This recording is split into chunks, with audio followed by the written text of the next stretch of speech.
Hi there, my name is Miss Wilczewski, and I'm one of the world history teachers at Arbor Prep High School.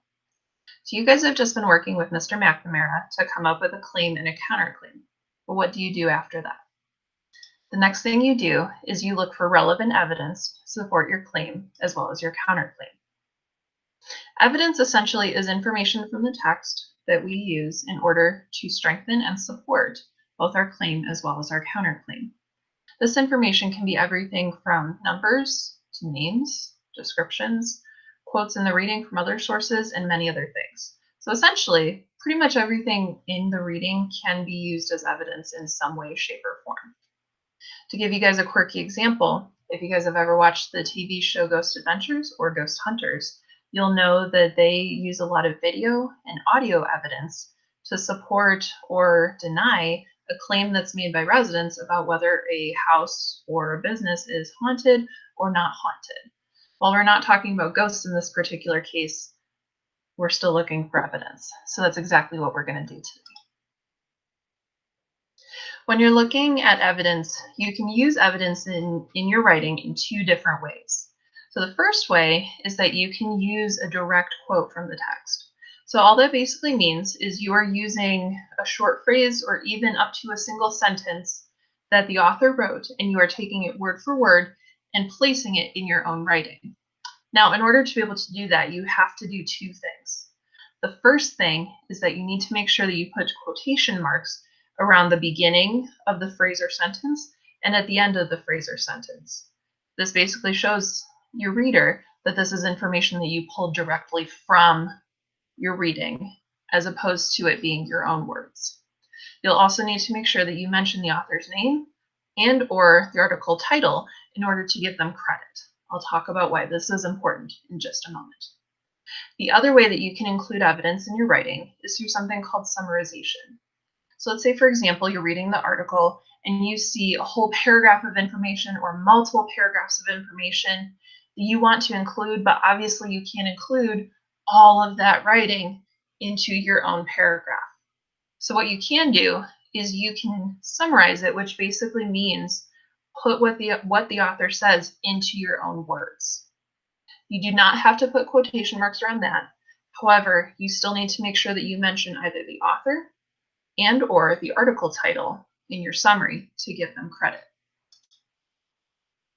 Now, I mentioned that it's really important to include the author and or the article title because this is something that can trap students and get them into a lot of trouble. So there's a few big no-nos that we really want to avoid when it comes to using evidence in our writing. The first one is we definitely do not want to forget to put quotation marks around quotes that we use from the text. So again, this is when you use short phrases or a sentence directly from the text in your own writing. You always have to put quotes around that. Never forget that one. The second thing that we never want to do is do not forget to cite our source. And then the third thing that we do not want to do is pull quotes from the text that don't relate to your claim or your counterclaim. And I'll show you guys an example of that later. However, the first two are critical. Absolutely cannot do that, because if you do not use the quotation marks and you don't cite your source, you are plagiarizing the source, which basically means you are taking the writing from that author and claiming it as your own. And across PrepNet, we do not allow plagiarism. Plagiarism results in a 0 on whether it's an assignment or a test, and will result in further disciplinary action from both your teacher and the administration. So do not ever plagiarize. Don't ever forget your quotes or your quote marks, and do not ever forget to cite your source. So now that we know the do's and don'ts of finding evidence, let's go find some. So the question that you had to answer is, do people ages 14 to 21, aka Generation Z, prefer face-to-face interactions or digital or virtual? The claim that you guys came up with Mr. McNamara was that Generation Z prefers face-to-face interactions because of its health benefits.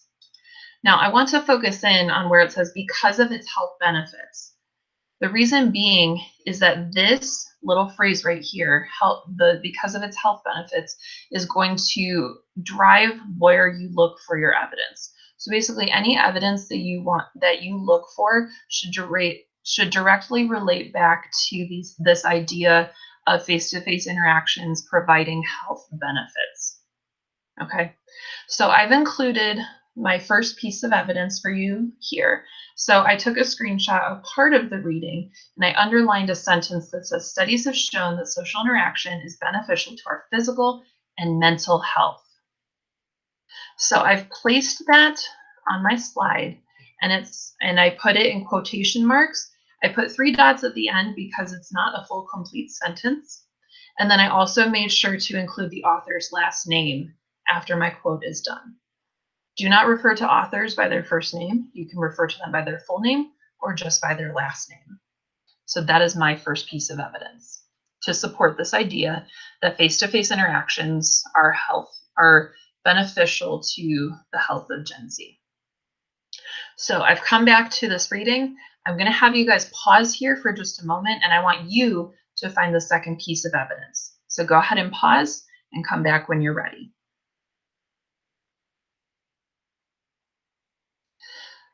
So now that you've found your second piece of evidence, take a look at what I found and see how it compares.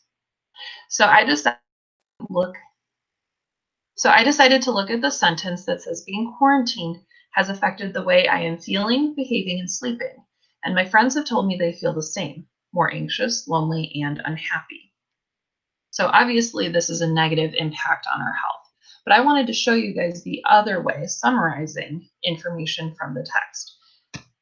So this is my second piece of information. So I start off by saying the author's name, Eliza Shapiro stated. So this is me saying that this is what she said. Eliza Shapiro stated that quarantine has negatively impacted her daily life and that her friends also reported feeling anxious, lonely, and unhappy. So I summarized that longer sentence, but I also included a short quote from the reading. So you guys are welcome to summarize it and or use a quote depending on what you feel is most appropriate. So I referenced before using quotes that do not directly relate back to your claim. So this particular sentence right here can be especially could be used as evidence, where it says social isolation, by contrast, has a negative impact on brain development and behavioral patterns and can weaken communities and even our democracy. However, this particular piece of evidence does not directly address the reasoning we gave for why Gen Zers prefer face-to-face interactions in our claim. So while this is a valid piece of evidence, it does not work for our claim. Congratulations, you guys. You found your 2 pieces of evidence to support your claim. Come back for the next video where we find evidence for our counterclaim.